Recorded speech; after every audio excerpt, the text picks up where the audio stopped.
안녕하세요. 한국인이시면 다 아는 이야기, 청개구리 이야기.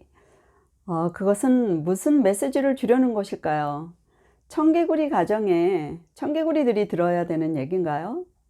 아, 한국인 가정에 들어야 되는 얘기인가요? 시청자들은 어떻게 되는 거죠? 엄마 층일까요? 아이들 층일까요? 그 시대의 배경이 무엇이고 그 시대의 덕목은 어떤 것일까요?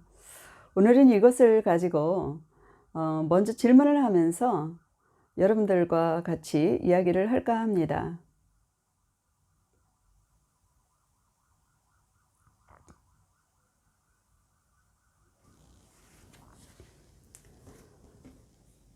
청개구리 엄마하고 아들하고 살았어요.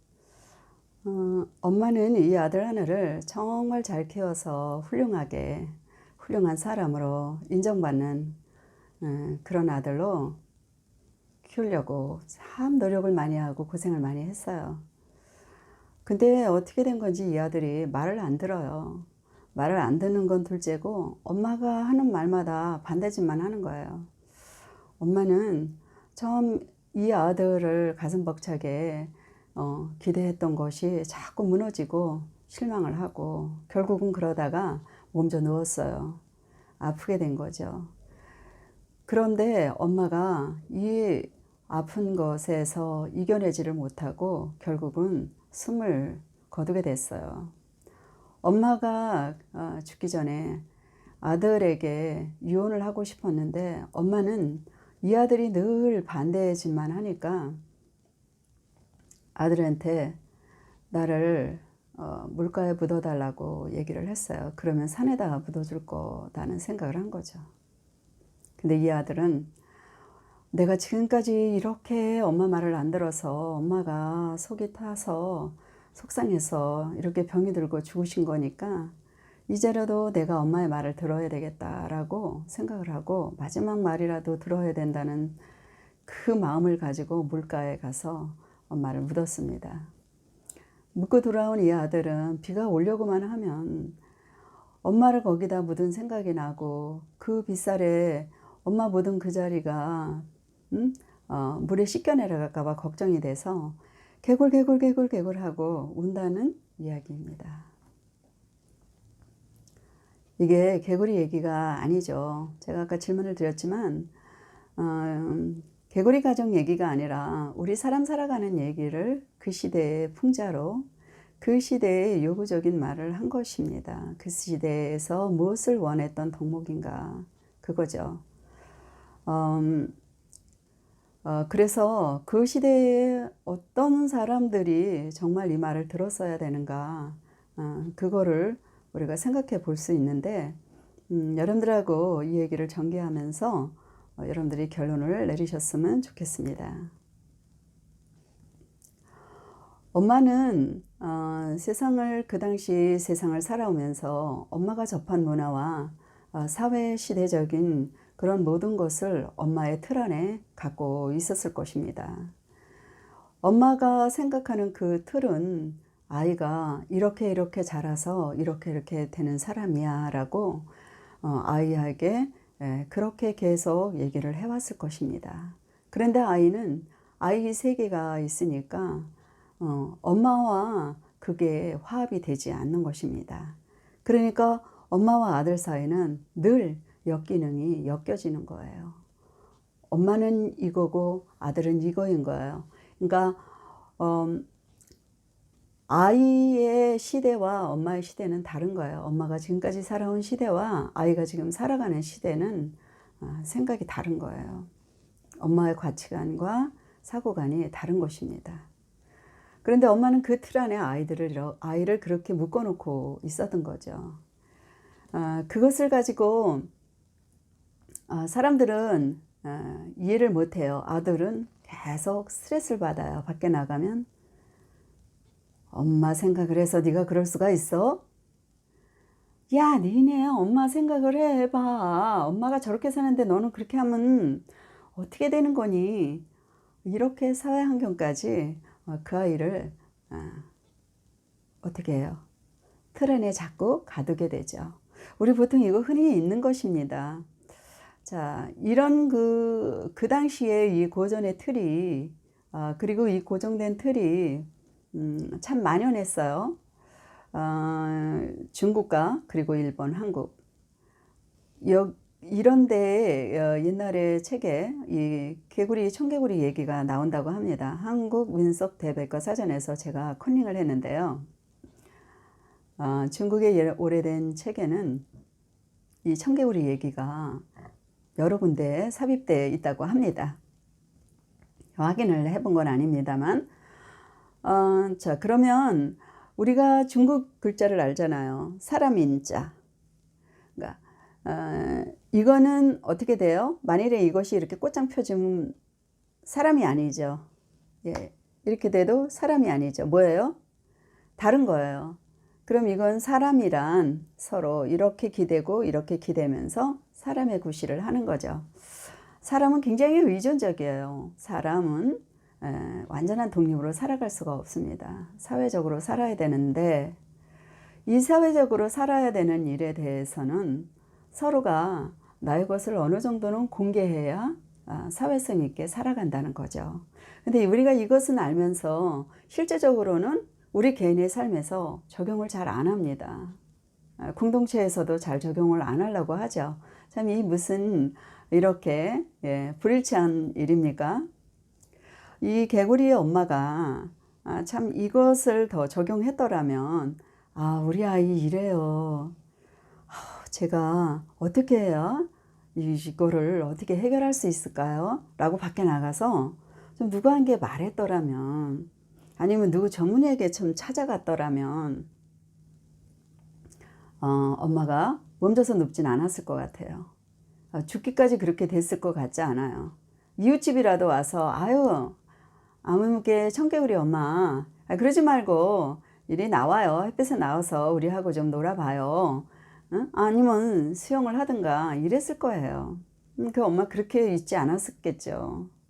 그러니까 우리가 지금 얼마나 사회적으로 우리가 좀 오픈되어야 되는가, 이거를 좀 우리가 조금은 그 청개구리 엄마한테 참 정말 왜 그랬을까 하는 생각을 좀 해봐야 되고, 이 동양적 사상이 참 이런데, 서양에는 이런 청개구리와 같은 이런 그 설화나 이런 전래 동화가 없다고 합니다. 19세기에 그 심리학이 많이 발달됐어요. 근데 이 심리학이 발달되게 된 동기가 있어요. 뭐냐면 정신과 의사이신 분들이 사람에게 일어나는 그 신경증적인 많은 문제들이 왜 일어나나, 이게 참 고민이었던 거예요. 그런데 이것을 심리적으로 다루지 않으면 안 된다는 발견을 자꾸 하게 된 거죠. 그래서 그분들이 많이 심리학자가 됐어요. 그래서 전환이 이제 많이 일어난 거죠. 그래서 심리학이 19세기에 꽃을 핀 겁니다. 그분 중에 도널드 우즈 위니컷이라는 분이 있어요. 그분은 소아과 전문 의사였었는데, 정말 이런 많은 그 아동들을 보면서 이 아동들의 문제가 왜 이렇게 그런 그 복잡한 문제들을 진단을 하면서 왜 이런 일이 있을까라는 것을 생각을 하고 관찰을 하다가 부모에게 있다라는 생각을 하게 된 거예요. 그래서 부모를 관찰하다가 보니까 부모가 문제가 있으면 아이들에게 문제가 나타나는 것을 발견하게 된 거죠. 그래서 그분이 많은 이제 글을 남기고 책을 남기고 또 강연을 남기면서 무슨 말을 했냐면 good enough parents예요. 그가 충분히 좋은 부모라는 말을 남긴 거예요. 자, 충분히 좋은 부모가 굉장히 뭐 스펙이 대단하고 아주 가진 게 단단하게 잘 갖춰져 있고 아이를 정말 호강시키고 잘 키울 수 있는 그런 실력이 쨍쨍한 그런 부모냐? 그건 아니에요. 그게 아니라 인간이 한 인간으로서 연약하다는 것을 아는 사람. 그래서 사회성이 필요하다. 내가 연약하고 내가 실패하고 내가 넘어지면 누군가가 일으켜 줄 수 있고 일으킴을 받을 수 있고 누군가가 인정해 주고 사랑해 주면 내가 힘을 얻어서 더 잘 살아갈 수 있다. 사람은 서로가 도와야 된다. 이런 것을 깨달은 사람이 결혼을 했을 때, 가정을 이뤘을 때, 자녀를 키울 때 자녀를 건강하게 키울 수 있다는 거죠. 자, 다시 확대해서 말하자면 아이들이 얼마나 연약해요? 아이들이 굉장히 연약하죠. 연약할수록 어때요? 우리는 더 조심스럽게 다루죠. 이거는 성경의 원리일 수도 있어요. 왜냐하면 성경에서는 우리 몸에서 가장 연약한 질체일수록 가장 귀하게 여기고 가장 귀하게 싸매놓는다고 했어요. 그걸 보호한다고 했어요. 자, 그러니까 우리가 아이일수록 참 그것을 귀하게 여기고 다루잖아요. 근데 아이들이 어리다고 그 인격을 함부로 대하고 그 존중감을 갖지 않으면, 인격적인 존중감을 갖지 않으면 함부로 대하게 되죠. 그것도 못해? 아니, 그건 해서 뭐하게? 아이들을 태클을 걸고 아이들이 탐험하는 것을 저지하고 아이들의 세계를 자꾸 확장해 가려는 것을 자꾸 그 자율권을 뺏고 자꾸 아이들을 간섭하고 수용하지 못하고 하는 거예요. 자, 우리가 자유를 사랑한다는 건 뭐예요? 내가 자유를 사랑한다 이렇게 말할 때 뭐예요? 내가 선택권이 있고 내가 실험해 볼 수 있고 내가 주저앉아 볼 수 있고 일어설 수 있고 이런 것들을 실험해 볼 수 있는, 이것이 자유잖아요. 그러면 아이들에게도 그 자유를 줄 수 있는 거, 이런 것들이 정말 인격적인, 한 인격을 존중할 수 있는, 내 인격을 존중받듯이 아이의 인격을 존중할 수 있는 good enough parents가 된다는 것입니다. 자, 개구리 얘기로 다시 돌아가면요, 이 개구리 엄마가 아이를 잘 키우고 싶었겠지만 그렇게 하려면 자기가 많이 오픈됐어야 돼요. 그 시대에 물론 틀도 있지만 이 아이가 살아가야 할 세계를 열어줄 수 있는 그런 확장을 엄마가 좀 더 했더라면 사회에 더 나아가서 자문을 구했겠죠. 우리 지금 엄마나 아빠들도 이런 것들이 굉장히 중요하다고 여깁니다. 지금 우리 모든 성인들도 이것이 중요하다고 여깁니다. 자, 그러니까 개구리 얘기를 잠깐 돌아가서 해보자면 이거예요. 개구리는요, 이른 봄이나 가을에 추수 때가 될 때 많이 운답니다. 그리고 짝을 찾을 때 많이 울고 산란기 때 많이 운다고 합니다. 굉장히 구성지게 운대요. 또 하나, 개구리는 폐로다가 숨을 쉬는 게 약해서 어떻게 되냐면 이 온 살갗으로 숨을 쉬어야 되는데 건조하거나 햇빛이 쨍하면 숨쉬기가 쉽지 않답니다. 그래서 축축하고 습기가 있을 때, 비 오려고 할 때, 그때 몸이 축축해지면서 기운이 난답니다. 온 호흡이 잘 되니까. 그래서 개굴개굴하고 노래를 부르는 게, 그게 사람의 귀에는, 사람의 인식에는 운다라고 생각을 한 거죠. 아주 다르죠. 버전이 달라요. 자, 우리 새로운 버전을 써야 될 것 같아요.